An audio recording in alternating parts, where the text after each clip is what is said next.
প্রিয় দর্শক, আসসালামু আলাইকুম। একই সাথে সাজ্জাদ কাদেরের প্রীতি এবং শুভেচ্ছা নিন। এই মুহূর্তে আমি আপনাদের সামনে কথা বলতে এসেছি। আওয়ামী লীগ ছাড়া সবাই শেখ হাসিনার পদত্যাগ চেয়েছিল জুলাই। এই প্রসঙ্গটা নিয়ে আপনাদের সামনে কথা বলবো।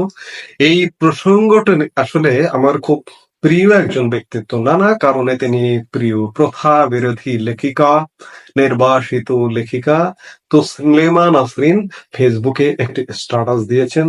তার প্রেক্ষিতে তার এই স্ট্যাটাসটি আমার মনে ধরেছে, ভালো লেগেছে বিধায় আলাপ করতে এলাম। আর তসলিমা নাসরিন বলছেন যে আওয়ামী লীগারদের মধ্যেও কেউ কেউ কিন্তু মনে মনে চেয়েছিল হাসিনার বদলে বেটার কেউ আসুন। চায়নি শুধু আওয়ামী লীগ বেনিফিশিয়ারিরা, তারাই মূলত স্ট্যাটাস কুও চেয়েছিল। বাক স্বাধীনতা নেই, মুক্ত চিন্তকরা জঙ্গিদের ভয়ে দেশ ছাড়ছে, হিন্দুরা নির্যাতিত, নির্বাচন নেই, মসজিদ মাদ্রাসা ওয়াজ জন্ম দিচ্ছে লক্ষ লক্ষ জিহাদি, অবাধে দুর্নীতি চলছে, পিয়নের হাতে 400 কোটি টাকা, তারপরও চেয়েছিল স্ট্যাটাস কু। স্ট্যাটাস কো মানে যেটা যেভাবে আছে সেভাবেই থাকুক, কোনো পরিবর্তন যেন না হয়। অর্থাৎ যে দুর্নীতি চলছিল, যে অনিয়ম চলছিল, এগুলো যেন চলে, কিন্তু আমি তো বেনিফিট পাচ্ছি, আমি বেনিফিট পেতেই থাকি। এখন আওয়ামী বেনিফিশিয়ারিরাই দোষ দিচ্ছে গণতন্ত্র এবং স্বাধীনতার পক্ষের লোকদের, বলছে এই তোরাই তো এখনকার জিহাদি জঙ্গি রাজাকারদের ক্ষমতায় আসার জন্য দায়ী, তোরাই আজকের অরাজকতার জন্য দায়ী, তোরাই মব সন্ত্রাসের জন্য দায়ী। তসলিমা নাসরিন আবার বলছেন, না, যারা হাসিনার পদত্যাগ চেয়েছিল তারা আজকের জিহাদি জঙ্গি তৈরি করেনি, তারা অহেতুক মসজিদ মাদ্রাসা তৈরি করেনি, জিহাদিদের ওয়াজ মাহফিল করার লাইসেন্স দেয়নি, তারা মাদ্রাসার ডিগ্রিকে বিশ্ববিদ্যালয়ের ডিগ্রি সমমানের করেনি, বিশ্ববিদ্যালয় থেকে শত শত মাদ্রাসা ব্যাকগ্রাউন্ডের ছাত্রকে রাস্তায় নামায়নি, বরং হাসিনা 15 বছর ধরে জিহাদিদের খাইয়ে দাইয়ে হৃষ্টপুষ্ট করেছিলেন বলে জিহাদিদের উত্থান আমরা দেখেছি জুলাইয়ে। এই সত্য কথাটি যারা মানতে নারাজ, তারা আবারও সুযোগ পেলে জিহাদি উৎপাদনে ব্যস্ত হবে।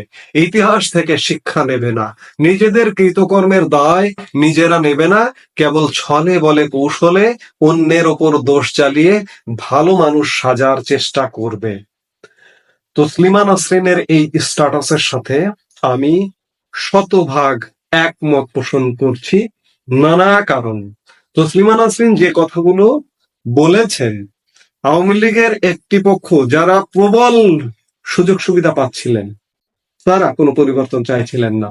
কিন্তু আমি দলীয় রাজনীতির সঙ্গে যুক্ত নয়, কিন্তু আওয়ামী লীগ, বিএনপি, সব দলের, জামাত, সব দলের রাজনৈতিক ব্যক্তিবর্গের সাথে আমার কথা হয়।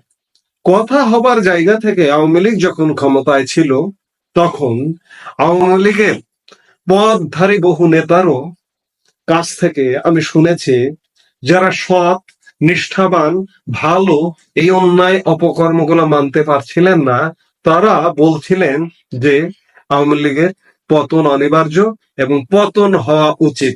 দীর্ঘ সময় ক্ষমতায় এবং আরো যত ক্ষমতায় থাকবে তত বেশি অনিয়ম, অত্যাচার, নির্যাতন হবে। তসলিমা নাসরিনও এটিই বলেছে। আজকে বাংলাদেশ যে এই যে জিহাদিদের দখলে, জঙ্গিদের দখলে, এই জঙ্গি প্রেক্ষাপটটা তৈরি করেছে কে? আওয়ামী লীগের পৃষ্ঠপোষকতায়, আওয়ামী লীগের একদম প্রধান নেতৃত্ব আমি শেখ হাসিনাকেও আসামের কাঠগড়া থেকে বের করতে পারছি না। এ কারণেই পারছি না, এই যে কওমি মাদ্রাসার ডিগ্রিকে বিশ্ববিদ্যালয়ের মাস্টার সমমানের ডিগ্রিকে দিয়েছে। মসজিদের কথা বলেছেন তসলিমা নাসরিন, তিনি যেহেতু নাস্তিক, তিনি ধর্মকর্ম করেন না, তিনি তার পয়েন্ট অফ ভিউ থেকে বলেছেন মসজিদ যেহেতু 92% মুসলিমের দেশ বাংলাদেশ, মসজিদ প্রয়োজন আছে, যদিও এই অন্তর্বর্তীকালীন সরকারের পক্ষ থেকে মসজিদের কথা অপ্রয়োজনীয় বলা হয়েছে, অপ্রয়োজনীয় মসজিদ নির্মাণ করা হয়েছে, সেখানে ধর্মের নামে যারা রাজনীতি করেন তারা কিন্তু প্রতিবাদ করেন। প্রেস সচিব শফিকুল আলমী বলেছেন, মসজিদ প্রয়োজন আছে কিন্তু প্রয়োজনের অতিরিক্ত নয়। এই যে মডেল মসজিদ নামে সারা বাংলাদেশে এই মসজিদগুলোতে ধর্মপ্রাণ মুসল্লি ঠিক আছে, সাথে জিহাদিরা ইসলামের নামে আমি ইসলাম ধর্মে বিশ্বাসী মানুষ, ইসলাম ধর্ম পালন করা মানুষ, সেই জায়গায় বলতে চাই ইসলাম শান্তির ধর্ম। ইসলাম প্রতারণা করতে বলে না, ইসলাম সন্ত্রাস করতে বলে না, ইসলাম অশান্তি সৃষ্টি করতে বলে না। বাংলাদেশে ইসলামের নামে যে দলগুলো, জামাত থেকে শুরু করে আরো বিভিন্ন দল, দু একটা দল ভালো থাকতে পারে, কিন্তু এই যে বিভিন্ন দল যেগুলো আছে তারা মানুষের সাথে প্রতারণা করে, তারা ধর্মের নামে সন্ত্রাসী কর্মকাণ্ড করে, জেহাদের নামে উগ্রতা লালন করে, পোষণ করে। ইসলাম কিন্তু এগুলো বলে না। এই যে মসজিদ মাদ্রাসার বিস্তার, ব্যাঙের ছাতার মতো প্রয়োজনের অতিরিক্ত মাদ্রাসা, প্রয়োজনের অতিরিক্ত মসজিদ, মানে সারা বাংলাদেশে একটা জঙ্গিতন্ত্র, জিহাদি তন্ত্রর একটা উর্বর ভূমিতে রূপান্তর করেছে কে? আওয়ামী লীগ। আওয়ামী লীগের পৃষ্ঠপোষকতায় আজকে হঠাৎ করে বলা হচ্ছে যে জঙ্গিরা ডাক দিয়ে আওয়ামী লীগের পতন ঘটিয়েছে। প্রেক্ষাপটটা তো আওয়ামী লীগ তৈরি করেছে। আজকে যদি সেই আওয়ামী লীগ যদি আবার ফিরে আসে, আওয়ামী লীগ ফিরে আসলে কি হবে? আবার সেই একই অবস্থা হবে, মানে অ্যাজ ইট ইজ পরিবেশ থাকবে। আমরা কি সেই পরিবেশ চাই? এ কথা সত্য যে জুলাই আওয়ামী বেনিফিশিয়ারি ছাড়া আওয়ামী লীগের যারা একদম আওয়ামী লীগের পদধারী এমন মানুষও আওয়ামী লীগের অবসান চেয়েছিল। এই নষ্ট সমাজ থেকে কষ্ট পেতে পেতে তারা অবসান চেয়েছিল। সেই আওয়ামী লীগ যদি আবার ফিরে আসে, ভয়ঙ্কর পরিণতি হবে। আমরা বারবারই বরাবরই বলে আসছি, সেই আওয়ামী লীগের চেয়েও বর্তমানে যে রাজনৈতিক দলগুলো আছে, বিএনপি, জামাত, এনসিপি, আরো ভয়ঙ্কর কর্মকাণ্ড করছে। কেন করছে? এই প্রেক্ষাপট কে তৈরি করেছে? আওয়ামী লীগ তৈরি করেছে।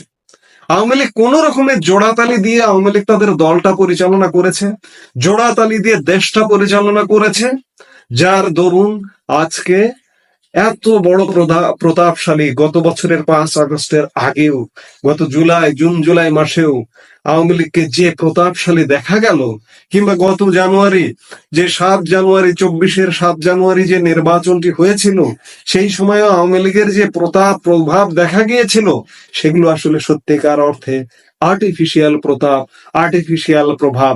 আজকে আওয়ামী লীগের পতন হয়েছে প্রায় 1 বছর। আওয়ামী লীগ যদি জেনুইন আওয়ামী লীগ থাকতো, আওয়ামী লীগ যদি সত্যিকারের প্রতাপশালী আওয়ামী লীগ থাকতো, আজকে এতদিনে আওয়ামী লীগ পূর্ণ ক্ষমতা নিয়ে বেরিয়ে আসতো। কেন বেরিয়ে আসতে পারছে না? আওয়ামী লীগ ভেজালে ভরে গিয়েছিল। খাঁটি মানুষ, খাঁটি আওয়ামী লীগ পাওয়া এক প্রকার দুষ্কর হয়ে গিয়েছিল। আজকে তসলিমা নাসরিনের সাথে আমি একদম একমত। তাকে তসলিমা নাসরিনকে কেউ কখনো বলে যে তিনি আওয়ামী লীগ বিরোধী, কেউ কখনো বলে বিএনপি বিরোধী। অর্থাৎ আপনি যদি সঠিক কথা বলতে যান, ন্যায় কথা বলতে চান, আপনি আওয়ামী লীগের বিরোধী হয়ে যাবেন, আপনি বিএনপির বিরোধী হয়ে যাবেন, আপনি জামাতের বিরোধী হয়ে যাবেন, আপনি এনসিপির বিরোধী হয়ে যাবেন, হয়ে যান, কিন্তু আপনি সঠিক কথা বলুন। তসলিমা নাসরিনের স্ট্যাটাসের সাথে আমি পূর্ণ একমত যে আজকের এই প্রেক্ষাপট তৈরির পেছনে দায়ী আওয়ামী লীগ। আওয়ামী লীগের বোধোদয় হতে হবে, বোধোদয় হয়ে শুদ্ধ হয়ে আওয়ামী লীগকে ফিরতে হবে। আওয়ামী লীগের ফেরার সব রাস্তা কিন্তু অনেকটা পরিষ্কার। যারা জুলাইয়ে আওয়ামী লীগের পতন চেয়েছিল, তারা আজকে বলছে, মনে প্রাণে বলছে, আওয়ামী লীগাররা তো বলছেই, সৎ আওয়ামী লীগাররাও বলছে, এমনকি যারা কট্টর আওয়ামী বিরোধী তারাও আজকে বলছে, ছেড়ে দে মা, কে দে বাঁচি। আর মেনে নেওয়া যাচ্ছে না, আর সহ্য করা যাচ্ছে না। অর্থাৎ জুলাই আগস্টে শুধুমাত্র আওয়ামী বেনিফিশিয়ারি ছাড়া যাদেরকে আমরা লাল বাহিনী বলি, যারা সবাই লাল হয়ে গিয়েছিল, তাদের 80% বেশি মানুষ এখন আবার বলছে আওয়ামী লীগ ফিরে আসুক। কিন্তু কোন আওয়ামী লীগ ফিরে আসুক? সেই আওয়ামী লীগ যেন না ফিরে আসে। দুর্নীতিবাজ, দুর্বৃত্তবাজ এবং ধর্মের নামে উন্মাদনা সৃষ্টির পথ তৈরি করে দেওয়া, ধর্মীয় গোষ্ঠীর সাথে আপোষ করা, সেই আওয়ামী লীগ যেন ফিরে না আসে। জিহাদিদের সাথে আপোষ করা, সেই আওয়ামী লীগ যেন ফিরে না আসে। একটা শুদ্ধ পরিশুদ্ধ আওয়ামী লীগ ফিরে এসে আমাদের 1971 সালের মুক্তিযুদ্ধ, স্বাধীনতার চেতনার আওয়ামী লীগ ফিরে এসে আজকের যে অবস্থা, এই অবস্থা থেকে উদ্ধার করে, এটি চাইছে বেশিরভাগ মানুষ, বেশিরভাগ মানুষের চাওয়া। কিন্তু আওয়ামী লীগ কি এটি করতে পারবে? আওয়ামী লীগের কি আত্ম উপলব্ধি হবে? জেনুইন আওয়ামী লীগকে খুঁজে পাওয়া যাবে? আওয়ামী লীগের অনুকূলে জনপ্রিয়তা আছে। আমি বিভিন্ন বক্তব্যে বিভিন্ন সময়ে বলেছি যে আওয়ামী লীগ এটাকে ক্যাশ করতে পারবে কিভাবে, ক্যাশ করবে কিভাবে, এইটি সবচেয়ে বড় প্রশ্ন। কারণ আওয়ামী লীগ ভেজালে ঘুরে গেছে, খাঁটি মানুষগুলো হয় মারা গেছে, না হয়তো দুঃখ কষ্ট মনোকষ্ট নিয়ে দূরে সরে গেছে। আওয়ামী লীগের উচিত হবে সেই সমস্ত যারা দূরে সরে থাকা খাঁটি মানুষ আছে তাদেরকে, এবং সমাজের বিভিন্ন স্তরের বিভিন্ন ক্ষেত্রের সৎ মানুষ ভালো মানুষ দেখে আওয়ামী লীগের নতুন করে আওয়ামী লীগের পুনর্জাগরণ করা, পুনর্জাগরণ করে আজকে এই যে যে অবস্থাটি হচ্ছে, এই অবস্থা, এটি কিন্তু বিগত আওয়ামী লীগের 16 বছরের চাইতেও ভয়ঙ্কর অবস্থা। একদিকে একটি সরকার বসে আছে, অনির্বাচিত, অরাজনৈতিক, দখলদার সরকার, এবং তার সাথে তার আশপাশ দিয়ে যে রাজনৈতিক দলগুলো আছে, আওয়ামী লীগ কি দুর্বৃত্তপনা করেছে, কি দুর্নীতি করেছে, তার থেকে ভয়ঙ্কর দুর্নীতিতে নিমজ্জিত এই রাজনৈতিক দলগুলো, এই সরকার। সেই জায়গায় আওয়ামী লীগ যেহেতু ব্যাকফুটে আছে, আস্তে আস্তে সংগঠিত হয়ে ফিরে আসাটাই বাংলাদেশের মুক্তি